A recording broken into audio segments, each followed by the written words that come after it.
இன்றைக்கி நம்ம என்ன பார்க்க போகிறோம் அப்படின்னா data structures and algorithms. Data structures and algorithms short ஃபார்மாக டிஎஸ்ஏ அப்படின்னு சொல்லுவாங்க. டேட்டா ஸ்ட்ரக்சர்ஸ் அப்படின்னா நம்மக்கிட்ட இருக்கிற டேட்டாவை எப்படி மேனேஜ் பண்ணி ஸ்டோர் பண்ண போகிறோம், அதே மாதிரி ஸ்டோர் பண்ண டேட்டாவை எப்படி அக்சஸ் பண்ண போகிறோம் அப்படின்றது தான் டேட்டா ஸ்ட்ரக்சர்ஸ். அல்காரிதம் அப்படின்னா அந்த டேட்டாவை எப்படி எஃபிஷியண்ட்டாக ப்ராசஸ் பண்ண போகிறோம். ப்ராசஸிங் அப்படின்னா இப்போ நம்ம டேட்டாவை நம்மக்கிட்ட இருக்கிற டேட்டாவில் ஒரு சில ப்ராசஸ் பண்ணுவோம். ப்ராசஸ்னால் nothing but of operations. Insert பண்ணுவோம், டிலீட் பண்ணுவோம், அந்த டேட்டாஸை வந்து சர்ச் பண்ணலாம், அந்த டேட்டாஸை வந்து ஷார்ட் பண்ணலாம். ஸோ இந்த மாதிரியான ப்ராசஸ்க்கு நிறையா ப்ரீடிஃபைன்டு அல்காரிதம்ஸ் இருக்கும். அதெல்லாம் என்னென்ன அல்காரிதம்ஸ், அந்த அல்காரிதம்ஸ் எதுக்காக அப்படின்னா இந்த ப்ராசஸிங்கை எஃபிஷியண்ட்டாக கொண்டு வரதுக்கு தான் இந்த அல்காரிதம்ஸ். நெக்ஸ்ட்டு நம்ம என்ன பார்க்க போகிறோம் அப்படின்னா linear data structure. Data structure வந்து 2 டைப்ஸ் ஆஃப் டேட்டா ஸ்ட்ரக்சர்ஸ் இருக்குது. ஒன்று வந்து லீனியர், இன்னொன்று வந்து நான் லீனியர். இப்போ நம்ம பார்க்க போகிறது linear data structure. Linear data structure அப்படின்னா நீ ஸ்டோர் பண்ணுற டேட்டாலாம் எப்படி ஆர்கனைஸ் ஆகும்னா சீக்வென்ஷியலாக ஆர்கனைஸ் ஆகும். சீக்வென்ஷியலாக ஆர்கனைஸ் ஆகும்னா ஒரு எலமெண்ட் இருக்குது அப்படின்னா அதுக்கடுத்து இன்னொரு எலமெண்ட் ஸ்டோர் ஆகும், அதுக்கடுத்து இன்னொரு எலமெண்ட் ஸ்டோர் ஆகும். இப்படி கண்டினியூஸ் மெமரி அலோகேஷன்ஸ் வந்து இருக்கலாம், இல்லைனா நான் கண்டினியூஸ் மெமரி அலோகேஷன்ஸ் இருக்கலாம். பட் பாத் வந்து எப்படி இருக்கும் அப்படின்னா கண்டினியூஸ் பாத்தாக இருக்கும். அதோட ட்ராவர்சல் வந்து ஒரு கண்டினியூஸ் பாத்தை நோக்கி இருக்கும். சரியா? இந்த லீனியர் டேட்டா ஸ்ட்ரக்சர்ஸில் வந்து என்னென்ன டைப்ஸ் இருக்குது அப்படின்னா arrays, linked list, stack, queues and hash tables. இது எல்லாமே லீனியர் டேட்டா ஸ்ட்ரக்சர்ஸ். ஃபஸ்ட்டு நம்ம பார்க்க போகிறது அரே. ஃபஸ்ட்டு அரேனா என்ன அப்படின்றத பார்க்கணும். அரே அப்படின்னா இந்த அரேயில் வந்து என்ன டைப் ஆஃப் டேட்டாவை நம்ம ஸ்டோர் பண்ணலாம் அப்படின்னா ஒரே மாதிரியான டேட்டா டைப்ஸ். அதாவது ஒரே மாதிரியான டேட்டா டைப்ஸ்னால் ஒரு similar data types like integer type of டேட்டாவை ஸ்டோர் பண்ணோம்னா அது எல்லாமே இன்டீஜராக தான் இருக்கணும். இப்போ ஃப்ளோட் அப்படின்னா லைக் டெசிமல் அப்படின்னா எல்லாமே டெசிமல் நம்பராக இருக்கணும். ஸ்ட்ரிங் அப்படின்னா எல்லாமே ஸ்ட்ரிங் நம்பராக இருக்கணும். அரே அப்படின்னா collection of elements of the same type store together அப்படின்னு. அரே மாதிரி இதோட மெமரி லொக்கேஷன்ஸ் எப்படி இருக்கும் அப்படின்னா கண்டினியூஸாக இருக்கும்.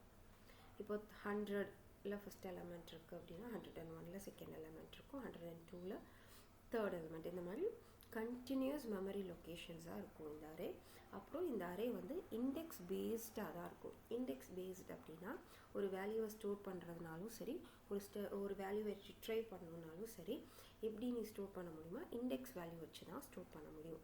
இண்டெக்ஸ் வேல்யூ எதுலேருந்து ஸ்டார்ட் ஆகும் அப்படின்னா 0லேருந்து உன்னோட சைஸ், அந்த அரே சைஸை நீ முன்கூட்டியே வந்து ஃபிக்ஸ்டு சைஸ் தான் அரேயோட சைஸ், அது ப்ரீடிஃபைன்டாக கொடுப்பேன். அந்த சைஸ்லேருந்து -1 பண்ண அப்படின்னா அதோட இண்டெக்ஸ் வேல்யூ. ஃபார் எக்ஸாம்பிள் உன்னோட அரே சைஸ் வந்து 5 அப்படின்னா அப்போ உன்னோட எலமெண்ட்ஸுக்கு என்ன இண்டெக்ஸ் வேல்யூ வரும் அப்படின்னா 0, 1, 2, 3, 4. ஸோ இதுதான் உன்னோட அரே சைஸ் 5ஓட இண்டெக்ஸ் வேல்யூஸ். சரி, இதோட கீ கேரக்டரிஸ்டிக்ஸ் என்ன அப்படின்னா நான் ஏற்கனவே சொன்ன மாதிரி அரே வந்து ஃபிக்ஸ்டு சைஸ். ஒன்ஸ் நீ டிஃபைன் பண்ணிட்ட, அரேயோட சைஸஸ் டிஃபைன் பண்ணிட்ட அப்படின்னா ரன் டைமில் வந்து அந்த அரேயோட சைஸை சேஞ்ச் பண்ண முடியாது. அதே மாதிரி இண்டெக்ஸ் வேல்யூவை வச்சு அரே எலமெண்ட்டை டைரெக்டாக கூட நீ அக்சஸ் பண்ணலாம். ஃபார் எக்ஸாம்பிள் 0, 1, 2, 3, 4 தான் அதோட இண்டெக்ஸ் வேல்யூ அப்படின்னா எனக்கு தேர்ட் எலமெண்ட் வேணும் அப்படின்னா நான் வந்து தேர்ட் எலமெண்ட் வேணும் அப்படின்னா அதோட இண்டெக்ஸ் வேல்யூ என்ன அப்படின்னா 2. அப்போது நான் வந்து அரே ஆஃப் 2 அப்படின்னு நான் கொடுத்தேன் அப்படின்னா அதோட எலமெண்ட்டை நான் டைரெக்டாக அக்சஸ் பண்ணிக்கலாம். அகெயின் நான் சொன்ன மாதிரி இது வந்து 0 பேஸ்ட் இண்டெக்ஸிங். இண்டெக்ஸிங் நம்பர் வந்து நார்மலாக 0லேருந்து தான் ஸ்டார்ட் ஆகும். சரி, இந்த அரேயில் வந்து 2 டைப்ஸ் ஆஃப் அரே இருக்குது. ஒன்று சிங்கிள் டைமென்ஷனல், இன்னொன்று வந்து மல்டி டைமென்ஷனல் அரே. நம்ம இப்போ பார்க்க போகிறது சிங்கிள் டைமென்ஷனல் அரே பற்றின எக்ஸ்ப்ளனேஷன்ஸ். ஓகேவா? சிங்கிள் டைமென்ஷனல் அரே அப்படின்னா இது வந்து most basic forms of array, ஒரு ஸ்டாண்டர்ட் அரே அப்படின்னு சொல்லுவாங்க. இங்கே வந்து எலமெண்ட் எலமெண்ட்ஸ்லாம் எப்படின்னா லீனியர் சீக்வன்ஸாக வந்து பிளேஸ் ஆகிருக்கும். சரி, ஃபஸ்ட்டு ஒரு அரேவை எப்படி டிக்ளேர் பண்ணலாம் அப்படின்னா, அரேயை டிக்ளேர் பண்ணுறதுக்கு நம்மளுக்கு 3 ஐட்டம்ஸ் தேவை. ஒன்று என்ன அப்படின்னா டேட்டா டைப், இன்னொன்று என்ன அப்படின்னா அரே நேம், இன்னொன்று வந்து அரே சைஸ். டேட்டா டைப் அப்படின்னா இன்டீஜரா, அது ஃப்ளோட்டா, கேரக்டரா. ஏற்கனவே அரேயை வந்து சிமிலர் டைப் ஆஃப் டேட்டா தான் சொல்லியிருக்கோம். ஒன்ஸ் இன்டீஜர் அப்படின்னா அதுக்குள்ளே எவ்வளோ எலமெண்ட்ஸ் இருந்தாலும் அது என்ன டைப் ஆஃப் டேட்டாவாக இருக்கும், இன்டீஜர் டைப் ஆஃப் டேட்டாவாக தான் இருக்கும். அரே நேம் அப்படின்னா இந்த அரே நேம் யார் கொடுப்பா அப்படின்னா யூசர் டிஃபைன்டு நேமாக தான் இருக்கும். அதாவது அரே நேம் நம்ம தான் வந்து அதுக்கு நேம், அரே நேம் நம்ம தான் வந்து டிஃபைன் பண்ணணும். நெக்ஸ்ட் வந்து அரே சைஸ் நான் சொன்ன மாதிரி once it is defined it cannot be redefined or it cannot be changed at the runtime. So once நீ அரே சைஸை டிஃபைன் பண்ணிட்ட அப்படின்னா அது வந்து ரன் டைமில் நீ சேஞ்ச் பண்ண முடியாது. 5, 4 இந்த மாதிரி ஏதாவது ஒரு வேல்யூ அரே சைஸில் வரும். ஸோ இதோட சின்டாக்ஸ் தான் data type, array name, size எதுக்குள்ளே நீங்கள் டிஃபைன் பண்ணுவீங்க அப்படின்னா ஸ்கொயர் ப்ராக்கெட்குள்ளே கொடுத்து செமிகோலன் கொடுப்பீங்க. இது வந்து அரேயோட டிக்ளரேஷன். நான் ஏற்கனவே சொன்ன மாதிரி ப்ராக்டிக்கல் எக்ஸாம்பிள், இப்போ அரேவை வந்து எப்படி டிக்ளேர் பண்ணியிருக்கோம் அப்படின்னா int array of 10 அப்படின்னா இதுக்குள்ளே நம்ம என்ன டைப் ஆஃப் டேட்டா ஸ்டோர் பண்ண போகிறோம்னா இன்டீஜர் டைப் ஆஃப் டேட்டா. இதோட அரே நேம் என்னென்னா ARR. எத்தனை அரே எலமெண்ட்ஸ் ஸ்டோர் பண்ண போகிறோம் அப்படின்னா 10 எலமெண்ட்ஸ் வந்து ஸ்டோர் பண்ண போகிறோம். இதோட இண்டெக்ஸிங் எப்படி ஆரம்பிக்கும் அப்படின்னா 0 to 9. இந்த ரைட் சைடில் பார்த்தீங்க அப்படின்னா இந்த ஒரு 5 சைஸோட அரே ரெப்ரசன்டேஷன்ஸ் இருக்கும். ஃபார் எக்ஸாம்பிள் இங்கே வந்து அரேயோட பேர் நேம் என்ன அப்படின்னா மார்க்ஸ். ஓகேவா? அரேயோட சைஸ் என்ன அப்படின்னா 5. அரேயோட இண்டெக்ஸ் வேல்யூ எதில் ஸ்டார்ட் ஆயிருக்குன்னா 0, எதில் எண்ட் ஆயிருக்குன்னா 4. இங்கே என்னென்ன வேல்யூஸ் வந்து ஸ்டோர் பண்ணுறோம் அப்படின்னா மார்க்ஸ் ஆஃப் 0ல் 90, மார்க்ஸ் ஆஃப் 1ல் வந்து 97, மார்க்ஸ் ஆஃப் 2ல் 95, மார்க்ஸ் ஆஃப் 3ல் 99, மார்க்ஸ் ஆஃப் 4ல் வந்து 100.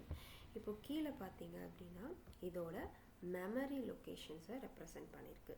ஃபார் எக்ஸாம்பிள் நம்மளோட இண்டெக்ஸ் வேல்யூ 0ஆன எலமெண்ட்டுக்கு அரே வேல்யூ மெமரி அட்ரஸ் வந்து 3020ன்னு இருக்குது அப்படின்னா மார்க்ஸ் ஆஃப் 1 அதாவது நெக்ஸ்ட் இண்டெக்ஸ் வேல்யூ 1 ஆகிற எலமெண்ட்டுக்கு என்ன அப்ளை ஆகிருக்கு அப்படின்னா 3022. ஏன் அப்படின்னா இன்டீஜருக்கு நார்மல் சைஸ் என்ன அப்படின்னா 2 பைட்ஸ். அப்போது ஒவ்வொரு எலமெண்ட்டுக்கும் எவ்வளோ சைஸ் வந்து டிஃபைன் ஆகும் அப்படின்னா 2 பைட்ஸாக ஆகும். இப்போ 90க்கு 2 பைட்ஸ், 97க்கு 2 பைட்ஸ், 95க்கு 2 பைட்ஸ், 99க்கு 2 பைட்ஸ், 100க்கு 2 பைட்ஸ். டோட்டலாக 10 பைட்ஸ் வந்து இங்கே வந்து மெமரியில் வந்து ஸ்பேஸ் வந்து அலோகேட் ஆகும். ஸோ இந்த ஸ்லைடில் நம்ம என்ன பார்த்துருக்கோம் அப்படின்னா டேட்டா ஸ்ட்ரக்சர்னா என்ன அப்படின்றது பார்த்துருக்கோம். டேட்டா ஸ்ட்ரக்சர்னா how to organize and store the data efficiently in a memory. Linear ஆர்கனைசேஷன்னா என்ன பார்த்தோம் அப்படின்னா சீக்வென்ஷியலாக எப்படி ஒரு டேட்டாவை ஸ்டோர் பண்ணுறது தான் லீனியர் ஆர்கனைசேஷன் அப்படின்றத பார்த்தோம். அந்த லீனியர் ஆர்கனைசேஷனில் one of the data structure தான் அரே. அரேனா என்னன்னு பார்த்தோம் அப்படின்னா அரே வந்து அரேக்குள்ளே எந்த மாதிரியான டேட்டாவை நம்ம ஸ்டோர் பண்ணோம்னா சிமிலர் டைப் ஆஃப் டேட்டா தான் ஸ்டோர் பண்ணுவோம். இது இண்டெக்ஸ் பேஸ்டு கலெக்ஷன்ஸாக தான் இருக்கும். இது ஃபிக்ஸ்டு சைஸ் தான், ரன் டைமில் சேஞ்ச் பண்ண முடியாது ஒன்ஸ் டிஃபைன் பண்ணிட்டா. நெக்ஸ்ட் வீடியோவில் நம்ம அரேவை வந்து ப்ராக்டிக்கலாக பார்ப்போம். எப்படி வந்து ப்ரோக்ராமிங்காக அரேயை வந்து இம்ப்ளிமெண்ட் பண்ணலாம், அரேயில் என்னென்ன ப்ராசஸ் நம்ம பண்ண போகிறோம் அப்படின்றத நெக்ஸ்ட் வீடியோவில் பார்ப்போம். தேங்க்யூ.